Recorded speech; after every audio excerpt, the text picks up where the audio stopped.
کہتے ہیں کہ ایک 10-11 سالہ بچہ اگر نماز پڑھ رہا ہے تو بعض لوگ آ کے اس کو ہٹا کے سائیڈ میں کر دیتے ہیں اور خود نماز پڑھنا شروع کر دیتے ہیں. کیا حکم شرع ہوگا؟ کیا بچے کی نماز رہے گی یا ٹوٹ جائے گی؟ لیکن پہلی بات تو یہ کہ اگر بچے کے 3 قدم انہوں نے چلوا دیے، ہٹایا بچے نے 1 2 3 قدم، تو بچے کی نماز ٹوٹ گئی، اسے دوبارہ نماز یعنی نیت دوبارہ باندھنی ہوگی. یہ تو ٹوٹنے کا مسئلہ ہو گیا. آپ ذرا جو جتنے ہمارے بزرگان دین سن رہے ہیں وہ ذرا سماعت فرمائیں. مسئلے ہمیں بالکل پتہ نہیں ہوتے، دین کی ABC ہم نے سیکھی نہیں ہوتی، لیکن یہ 45 سال سے نماز پڑھ رہے ہیں، ان کے سفید داڑھی ہے، یہ صاحب جو ہیں مسجد کے انتظامات میں حصہ لیتے ہیں، تو سب سے بڑے مسجد کے مفتی یہی ہیں. یہ جو کریں گے وہ صحیح کریں گے. اب اچھی طرح سمجھ لیں کہ شرعی مسئلہ کیا ہے. یہ یاد رکھیں کہ جو نیت کا اہل ہو، جس کو شریعت نے جس کی نیت کو ویلڈ مانا ہے، وہ مسلمانوں میں 7 سال کا بچہ ہوتا ہے. یعنی جب وہ 8ویں سال میں لگ جائے تو وہ باقاعدہ نیت کا اہل کہلاتا ہے. اس سے چھوٹا بچہ جو ہوتا ہے اگر نماز کی نیت باندھ بھی لے تو اس کی نماز نہیں کہلاتی، کیونکہ وہ نیت کا اہل نہیں ہے.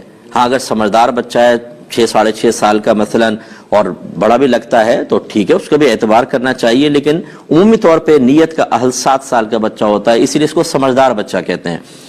یہ اعلیٰ حضرت امام علیہ سنت دیگر اکابرین نے فرمایا کہ اگر تو بچے جماعت کے ہونے سے پہلے ہی 2-4 جمع ہیں تو ترتیب یہ ہوگی کہ پہلے بڑے ہوں گے پھر بچے پیچھے کھڑے ہوں گے. لیکن اگر ایسا نہیں ہے، 7 سال سے بڑی عمر کا بچہ اور وہ صف کے بیچ میں کھڑا ہو گیا، کہیں پر بھی کھڑا ہو گیا، تو چونکہ وہ نیت کا اہل ہے، اور جو نیت کا اہل ہوتا ہے وہ جماعت میں مکمل طور پر شامل ہونے کی صلاحیت رکھتا ہے، اور اس سے قطع صف نہیں ہوگی. قطع صف اس سے ہوتی ہے، صف کٹتی اس سے ہے جو نیت کا اہل نہیں ہوتا. تو اتنا چھوٹا بچہ اگر شامل ہوتا تو اس کو پیچھے کر سکتے تھے، لیکن جو 7 سال کا بچہ ہے وہ تو نیت کا اہل ہے، جہاں چاہے کھڑا ہو جائے. اب یہ صاحب آ کے اس کو پیچھے کرنا شروع کر دیتے ہیں. کیوں کر رہے ہیں آپ یہ بتائیے؟ کہاں سے آپ نے شرعی مسئلہ سنا کہ 7 سال کا بچہ کو بھی آپ پیچھے کریں گے؟ اور بعض تو اس سے بڑھ کر ایک نادانی کو ثبوت دیتے ہیں. بچوں کہتے ہیں بیٹا صف کے کونے میں چلے جاؤ. کیوں چلے جائیں؟ اگر وہ صف پہ کھڑے ہونے کے قابل نہیں ہے تو کونے میں بھی صف ہے، وہاں کیوں بھیج رہے ہیں آپ؟ لیکن کچھ پتہ نہیں ہے دین کا، کچھ پتہ نہیں ہے کہ کیا ہے مسئلہ، وہاں چلے جائیں. تو اب 10-11 سال کا بچہ تو یہ بہت بڑی عمر کا بچہ ہوتا ہے، کہاں 7 سال کہاں 10-11 سال کا بچہ. اسے پیچھے کرنے والا گناہ کبیرہ کا مرتکب ہے، شدید گناہ کبیرہ. اس لیے کہ نبی کریم صلی اللہ علیہ وسلم نے نمازی کے آگے سے گزرنا منع کیا اور فرمایا کہ گزرنے والا جانتا کہ میرے اس گزرنے میں کیا گناہ ہے تو وہ اس قدم کو اٹھانے سے جو اس نے نمازی کے آگے سے گزرنے کے لیے اٹھایا، وہاں پر 40 سال تک کھڑے رہنا پسند کر لیتا، یہ گناہ نہ کرتا. جہاں قدم اٹھانا سامنے سے نکلنا گناہ ہو، وہاں آپ یہ کندھے سے پکڑا، آپ نے یہ دھکیل دیا اس کو پیچھے اور خود آ کے کھڑے ہو گئے. یہ اتنا بڑا حرام اور گناہ کبیرہ جو آپ کر رہے ہیں، اس کے کوئی آخرت میں وبال نہیں ہے.